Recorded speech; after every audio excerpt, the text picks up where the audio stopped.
თანამედროვე მეცნიერება ეს არის ფანტასტიკის სფერო. თეორიული ფიზიკა, თეორიული ასტროფიზიკა არის ფანტასტიკის სფერო და წინასწარმეტყველებაა ფაქტობრივად. რაღაცას თეორიულად დაიტყვიან და მე პრაქტიკულად ეს აღმოჩნდება ხოლმე რა და ზუსტად იზიან რა ზომაა დაახლოებით 30 მილიარდი სინათლის წელი რაღაც უზარმაზარი ეს ფანტასტიკური ყველა galaktika ამაშია და ჩვენ galaktikაში 100 მილიარდი ვარსკვლავია არის galaktikები სადაც მილიარდ უზარმაზარი იმხელა galaktikები არსებობს ჩვენი galaktika იმასთან ეს 100 მილიარდი ვარსკვლავი რო არ ჩანს და ასე შემდეგ ასეთ ფანტასტიკური ზომებია მაგრამ მეცნიერებმა ამბობს ეს ყველაფერი შემჭიდროვებული იყო ერთ წერტილში და ამ წერტილმა დაიწყო აფეთქება საშინელი სისწრაფით რა სისწრაფით აი ის დრო ფაქტობრივად ჩვენთვის არის ნულოვანი დრო თითოეულ აი პატარა დროში ორმაგდებოდა ეს სამყარო და რეალურად ეს ნიშნავს იმას რომ იმ პატარა წერტილიდან რო აფეთქდა ძალიან მალე გახდა ეგრევე თითქმის ეგრევე გახდა ამხელა ძალიან სწრაფად გახდა ამხელა ფაქტობრივად ყისიერად გახდა ამხელა ეს აფეთქება ისეთი სწრაფი იყო და მე დაიწყო ნელ-ნელა შენელება ამ ყველაფერს მაგრამ საშინელი სისწრაფით ვითარდება შენელება რა ვიცი შენელება იმიტომ რომ ნახეთ რა უცნაური რაღაცა სინათლის სისწრაფეს დიდი სისწრაფე ხო არ არსებობს მაგრამ ფართოვდება როგორც ბუშტი რო გაბერო და galaktikები რო დაახატო და ერთმანეთს შილდება იწელება თითქოს სამყარო და ეს გაწელვის სისწრაფე სინათლის სისწრაფეზე მეტია გესმით ეს და რატომ არის საინტერესო აი მე თუ აქ ვარ სადღაც და ეს არის აი აქ ეს არის აქ და სინათლის სისწრაფეზე სწრაფად იწელება ეს სამყარო აქედან მოსულ სხივზე ჩქარა თუ ეს სამყარო იწელება ეს გადადის რაღაც ზღვარსიქი და ამ ზღვარსიქით რა მე ვერ ვხედავ ეგ ერთი მეორე არსებობენ თეორიები სადაც ამბობენ რომ ეს სამყაროა და პარალელური სამყაროები არსებობს უსასრულოდ და სადღაც უსასრულობაში ანუ ეს არის მხოლოდ ვარაუდები რომელიც არაფრით არ დასტურდება და ვერც დადასტურდება მაგრამ ის რაც დასტურდება თანხმედრაშია ბიბლიასთან ეს არის ძალიან საინტერესო მე მეორე კითხვა არის რომ აი კაი ვთქვათ რაღაცა ძალამ ეს ააფეთქა მაგრამ მე წავიდა პროცესი მექანიკურად შემთხვევით უცნაური რამ ხდება აქაც ესე იგი დღეს ფიზიკოსებმა 100 წლის წინ დაახლოებით 2 ათეული იყო ეს მუდმივა ფიზიკური მუდმივები ესე ქვია და დღეს არის დაახლოებით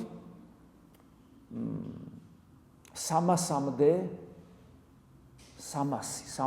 მუდმივა რომელიც ერთი მათგანი მაინც რომ შეიცვალოს ოდნავ მაინც აქ სიცოცხლე აღარ იქნება ეს მუდმივები არის როგორც მიკროკოსმოსში ელემენტარულ ნაწილაკებში ისე სამყაროში აი მაგალითად არის გრავიტაცია მიზიდულობა და არის ელექტრომაგნიტური ველი რომელიც კრავს ატომს და არის გრავიტაცია ოდნავი აი 10 მინუს რაღაც ხარისხებში ოდნავი განსხვავება აი ამ მუდმივებში რომ იმ წამსვე სამყარო ვეღარ არსებობს.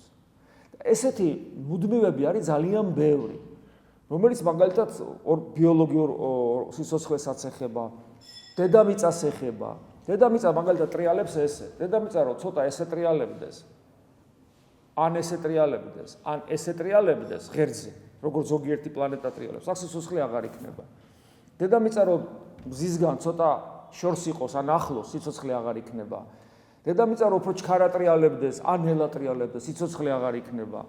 ძალიან მნიშვნელოვანია ვარსკვლავების არსებობა.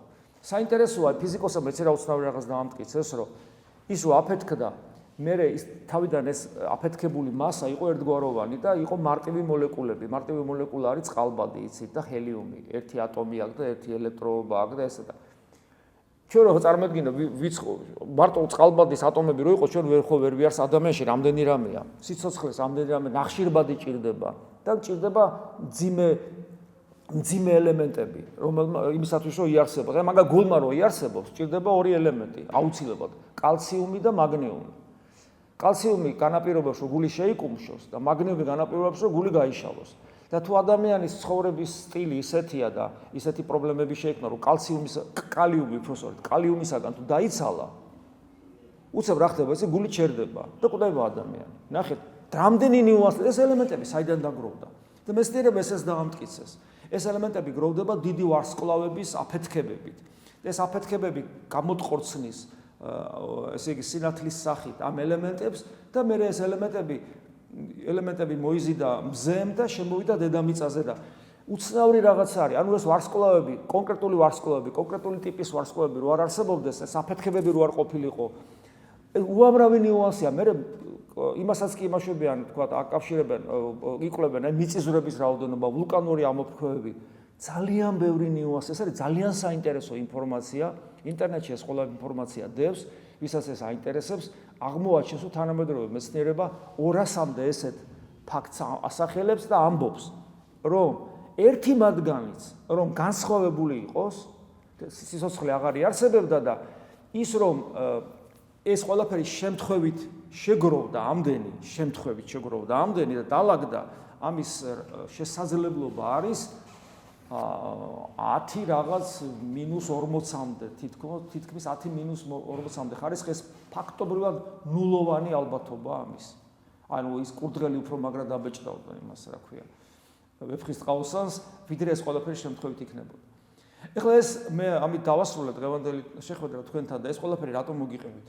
იმიტომ კი არა რომ ჩვენ თქვა ფიზიკა გვაინტერესებს ამ შემთხვევაში, არამედ ის რომ აი ბიბლიაში არის ესეთი სიტყვები: "ცანი უთხრობენ დიდებასა ღვთისასა და ქმნილსა ხელთა მისთასა მიუთხრობ სამყარო." ანუ ყველაფერი რაც სამყაროშია, ყველაპარაკება ღმერთის არსებობაზე და მის დიდებაზე. მე პავლე მოციქული რომელთა მიმართ ეს ფსალმუნების სიტყვები იყო და პავლე მოციქულის სიტყვებია რომელთა მიმართ ეპისტოლეში, რომ თუ ადამიანი ამბობს, რომ ღმერთი არ არსებობს, იმიტომ რომ არ მინახავს და არ ვიცი, ეს ადამიანი დამნაშავეა, მაინც იმიტომ რომ ეს სამყარო ისია აწყობილი, რომ შეუძლებელია, რომ ესე იგი ღმერთის კვალი არ დაინახო. და ბოლოს, რასაც ვიტყვი, ერთ-ერთი მაგალითი ამისათვის, აი და ამით დავასრულებთ. რატომ არის რომ პეპელა ხო იცით? პეპელა ძალიან ლამაზია და ალამაი ყვავილივით არის და დაფრინავს ამშვენებს და ასე შემდეგ.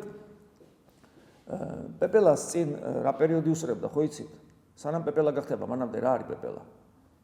ჭია, უყურე ჭია, რომელიც დაღუღავს. ჭია არსებობს სამყაროს ჭიები, რომელიც მრავლდება. ჭიაყელები მაგალითად მრავლდებიან, ხო? 1000 ჭია არსებობს, რომელიც მრავლდება. პეპელას ტიპის ჭიები რა თუ ღმერთი არ არის და თუ ყველაფერი ბუნებრივად ვითარდება, ბუნებრივი არის ყველაფერი მარტივი. რატომ აქვს აი ამ პეპელას ჭიებს ესეთი რთული გამრავლების ტიპი? ანუ ჭია კი არ მრავლდება როგორც ჭია რო გამრავლდეს, ჯერ პეპელა თუ მანამდე დაჭუპრდეს, მერე პეპელად გადაიქცეს, პეპელამ დადოს კვერცხი, ანუ ურთულეს გზას გადის ჭია რომ გამრავლდეს. ალოგიკურია, ბუნებას ეს არ ჭირდება, ეს ჭირდება სილამაზეს, რომელიც ვინ უნდა დაინახოს? მე, ადამიანმა, თევზი ხო ვერ დაინახავს ამას, პეპელას კი ვერ ხვდება ამას. გესმით? აი საოცრებაა ეს. ამიტომ მთელი სამყარო ასე არის მშვენი, მთელი სამყარო ერთი მუსიკაა. გესმის? მუსიკაა და აი სიტყვამ შექმნა სამყარო, სიტყვა ხო, რა არის სიტყვა? სიტყვა კავშირშია მუსიკასთანაც, პოეზიასთან, რატომ? იმიტომ კანონზომიერებასთან, სილამაზესთან, მშვენიერებასთან, გონიერებასთან, აზრთან და ბიბლიაში პირდაპირ მეწერია, ყველაფერი სიტყვამ შექმნა. ანუ ის არაფრისაგან ეს ღმერთის ყოვლის შემძლეობით ეს ყველაფერი აფეთქდა, იყო მოუწესრიგებელი, ერთგვაროვანი მასა და უცებ სიტყვა შემოდის და სიტყვა მე მინაგითხრათ არის სინონიმი ძეღმერთის ანუ იესო ქრისტესი.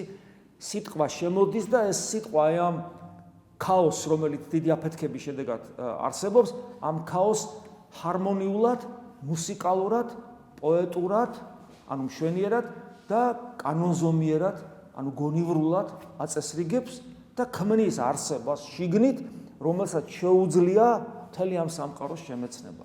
რა თქმა უნდა, ეს ძალიან ძლიერი დასტურია იმისა, რომ მინიმუმ დავფიქრდე და ის მაინც თქვა, რომ ესე მარტივი არ არის, ათეისტურად ღმერთი უარყო უნდა დავფიქრდე.